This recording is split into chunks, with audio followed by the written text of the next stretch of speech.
अगर दोस्ती की बात करें तो श्री कृष्ण और सुदामा सिर्फ 64 दिन एक दूसरे के साथ रहे थे और 64 दिनों में एक दूसरे के विचारों और सहजता को वो इतने अच्छे से समझते थे। और जब सालों बाद सुदामा द्वारका आए थे उनसे मिलने, तो श्री कृष्ण को पहले ही पता चल गया था कि सुदामा अपनी सेल्फ रिस्पेक्ट को बेचकर मुझसे कभी ये नहीं मांगेगा कि मेरी स्थिति खराब है, तुम मेरी मदद करो। और Sudama was so literate, so scholar और बहुत ही ज्ञानी व्यक्ति थे। सुदामा ने भी अपनी सेल्फ रिस्पेक्ट को बेचा नहीं और कृष्ण को कभी नहीं कहा कि तुम मेरी मदद करो।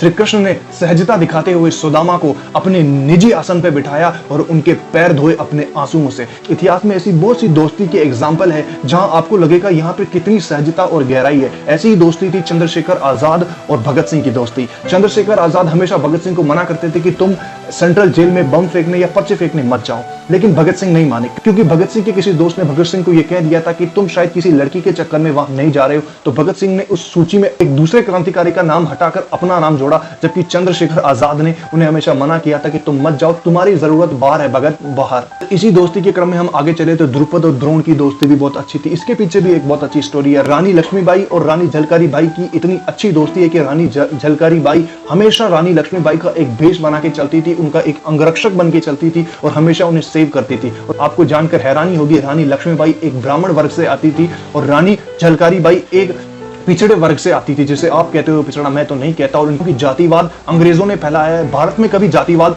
की जड़ें इतनी मजबूत नहीं थी जितनी अंग्रेजों ने बताई है। अगर इसी सूची में हम आगे चले तो राम मनोहर लोहिया और जयप्रकाश नारायण, इनकी दोनों की ही राजनीतिक विचारधारा और सामाजिक विचारधारा बिल्कुल अलग थी। जहां पर राम मनोहर लोहिया तेज, आक्रामक, उग्र और तार्किक थे और जयप्रकाश नारायण शांति, सहज और संयम में विश्वास रखते थे, पर इनकी दोस्ती बहुत ही गहरी थी। इसी क्रम में आगे चले तो शिवाजी महाराज और तानाजी की दोस्ती भी बहुत अच्छी है। इसके पीछे भी एक बहुत बड़ी स्टोरी है। श्री कृष्ण और अर्जुन, भगत सिंह, राजगुरु, सुखदेव, दुर्योधन, कर्ण, ऐसे कई एग्जाम्पल है इस दोस्ती में। अगर फ्रेंडशिप डे के इतिहास की बात करें कि इसे क्यों मनाया जाता है, भारत में हमेशा अगस्त के जो फर्स्ट संडे होता है तब ये फ्रेंडशिप डे मनाया जाता है। ये यूनाइटेड स्टेट ने एक बार घोषित किया विश्व में शांति और प्रेम और रेस्पेक्ट फैलाने के लिए, कि मुझे लगा कि भारत की हिस्ट्री से ऐसे एग्जाम्पल उठाए जाए जहां दोस्ती एक त्याग का प्रतीक है और एक प्रेम, उत्साह, सहजता का प्रतीक है।